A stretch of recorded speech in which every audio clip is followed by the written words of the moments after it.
Bismillahirrahmanirrahim. Assalamualaikum warahmatullahi wabarakatuh.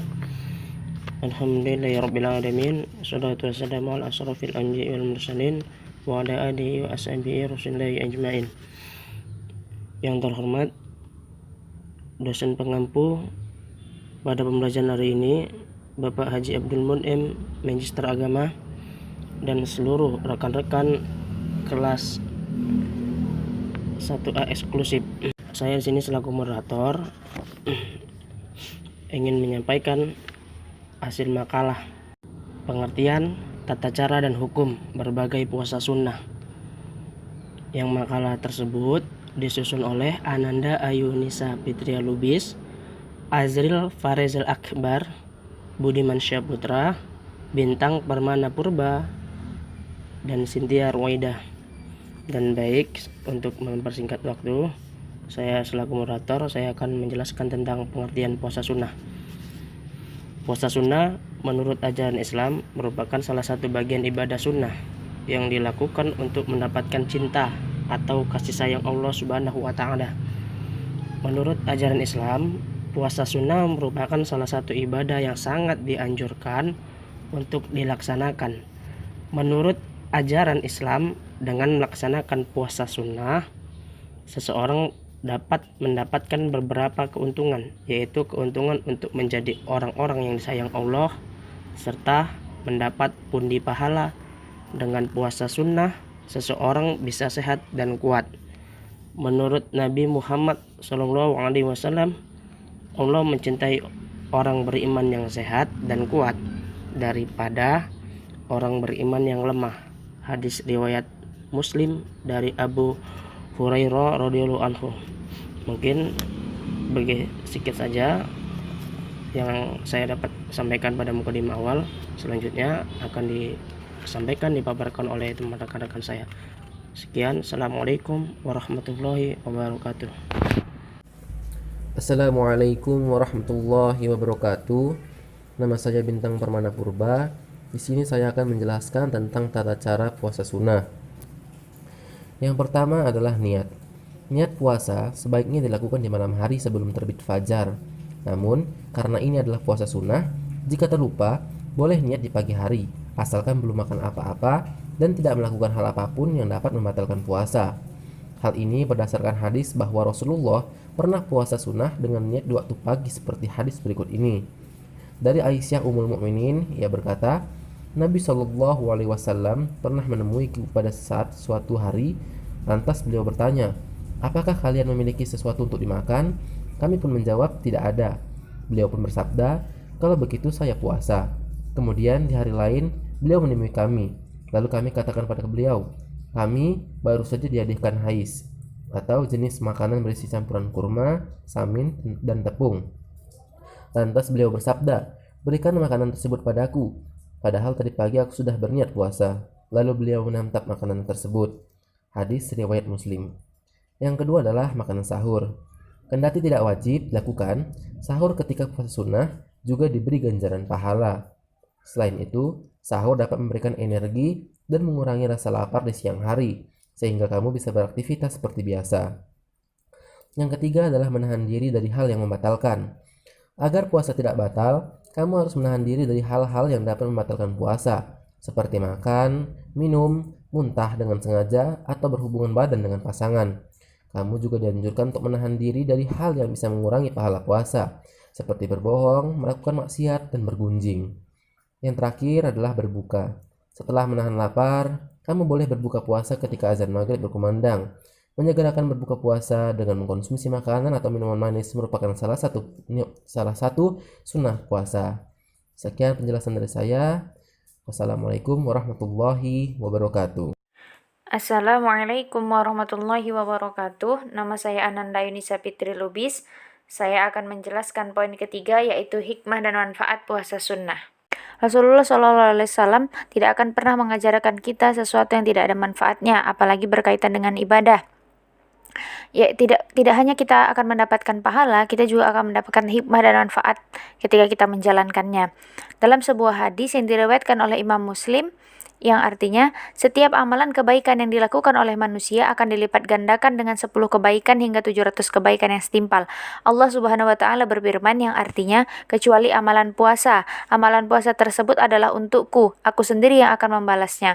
Karena seseorang yang telah meninggalkan syahwat dan makanan karena aku, bagi orang yang berpuasa akan mendapatkan 2 kebaikan, yaitu kebaikan ketika ia berbuka dan kebaikan ketika ia berjumpa dengan Rabb-Nya. Sesungguhnya aroma mulut orang yang berpuasa lebih wangi di sisi Allah daripada harum minyak kasturi.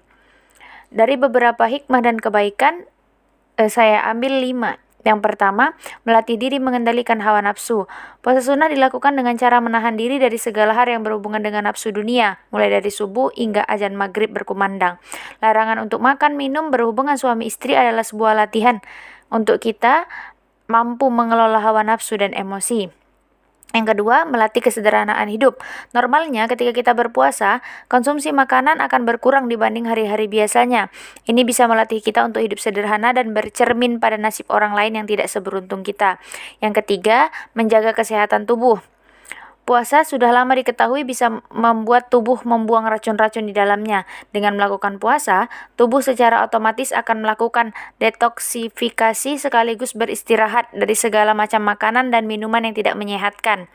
Beberapa penelitian juga menunjukkan bahwa puasa bisa membantu menurunkan kadar gula dan kolesterol dalam darah. Yang keempat, membiasakan diri untuk taat beribadah. Puasa sunnah ada banyak jenisnya, dan karena hukumnya tidak wajib, banyak orang yang merasa berat melakukannya.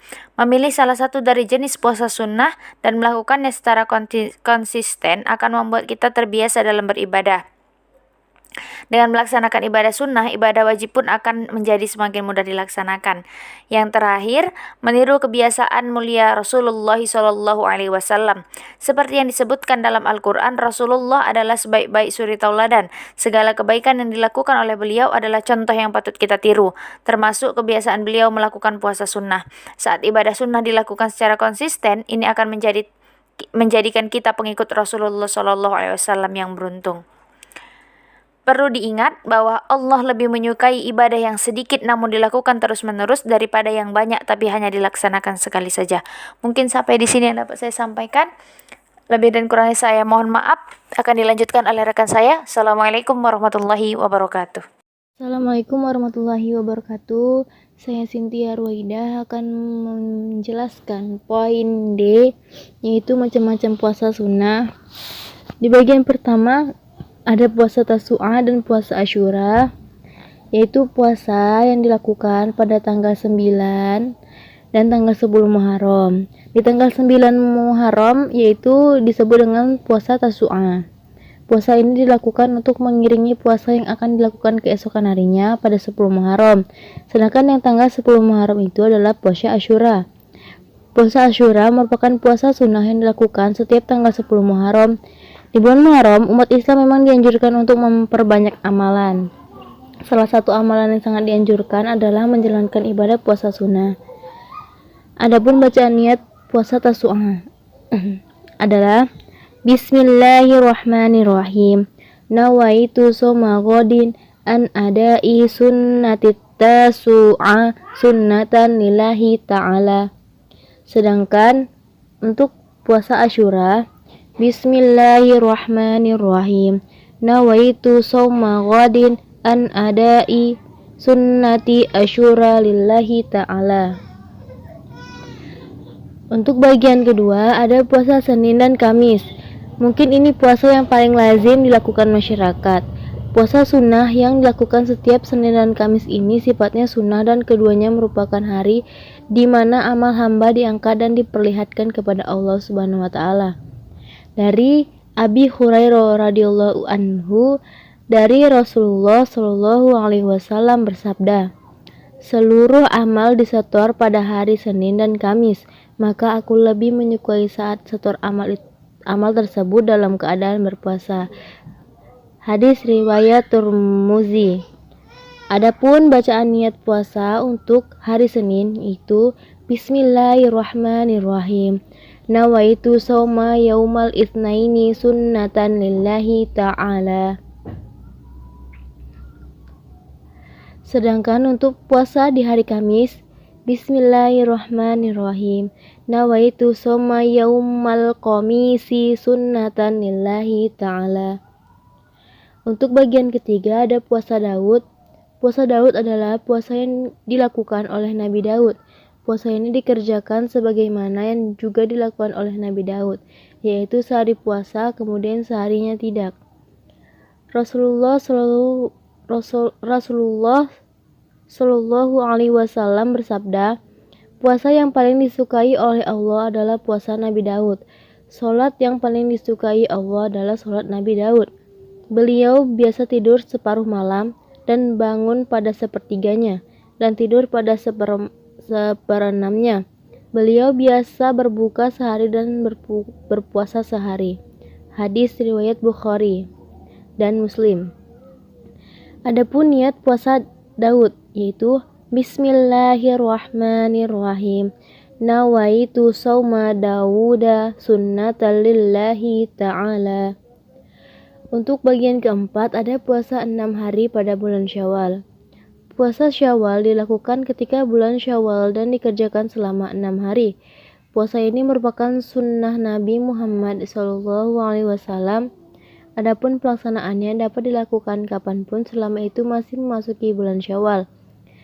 Puasa Syawal memiliki keutamaan yang telah disebutkan dalam hadis Nabi Muhammad SAW yang artinya, siapa saja yang berpuasa Ramadan, kemudian diikuti puasa 6 hari bulan Syawal, maka itulah puasa 1 tahun.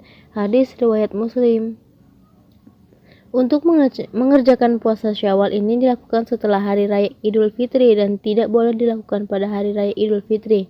Hal ini berdasarkan larangan Rasulullah SAW yang diriwayatkan dari Umar bin Khattab. Beliau berkata, ini adalah 2 hari raya yang Rasulullah melarang berpuasa di hari tersebut. Hari raya Idul Fitri setelah kalian berpuasa, dan hari lainnya tatkala kalian makan daging korban kalian, atau Idul Adha.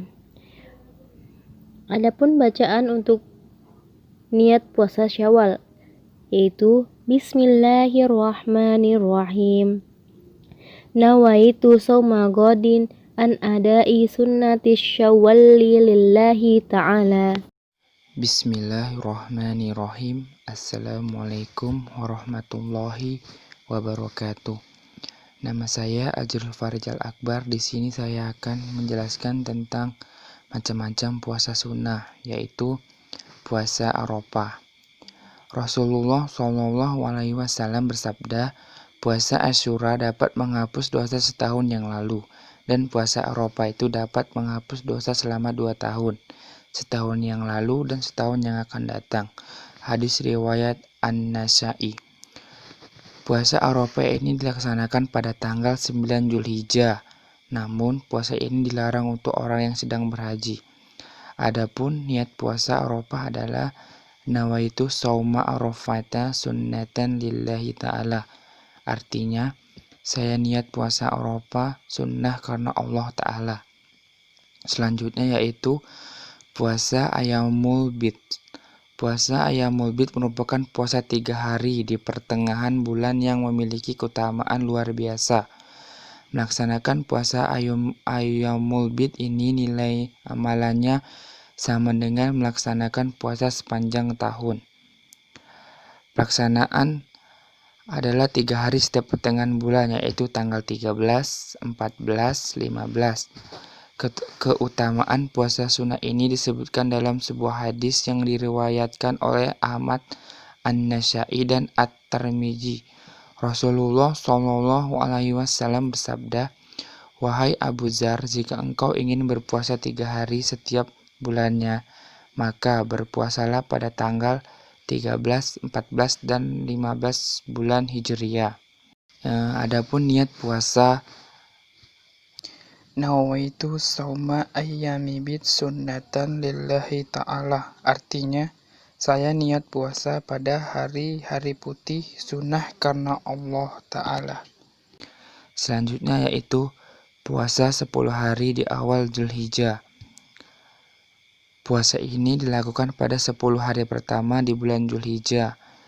Di antara yang menunjukkan keutamaan 10 hari pertama bulan Dzulhijjah adalah hadis Ibnu Abbas. Rasulullah SAW bersabda, tidak ada satu amal soleh yang lebih dicintai oleh Allah melebihi amal soleh yang dilakukan pada hari-hari ini, yaitu 10 hari pertama bulan Dzulhijjah. Para sahabat bertanya, tidak pula jihad ini di jalan Allah? Nabi SAW menjawab, tidak pula jihad di jalan Allah kecuali orang yang berangkat jihad dengan jiwa dan hartanya, namun tidak ada yang kembali satupun. Hadis riwayat Abu Daud nomor 2438, At-Tirmidzi nomor 757, Ibnu Majah nomor 1727, dan Ahmad nomor 1968 dari Ibnu Abbas. Selanjutnya yaitu puasa nisfu Sya'ban. Sya'ban adalah salah satu bulan mulia yang berkahi oleh Allah Subhanahu wa Ta'ala. Oleh karena itu diperintahkan untuk memperbanyak amalan di bulan Sya'ban, di mana pada bulan Sya'ban amal ibadah yang kita kerjakan akan dinaikkan dan diangkat oleh Allah Subhanahu wa Ta'ala, atau bisa dikatakan bahwa amalan yang sudah kita kerjakan di bulan belakang akan dihitung. Oleh karena itu Rasulullah selalu mengerjakan puasa Sya'ban di setiap bulan Sya'ban.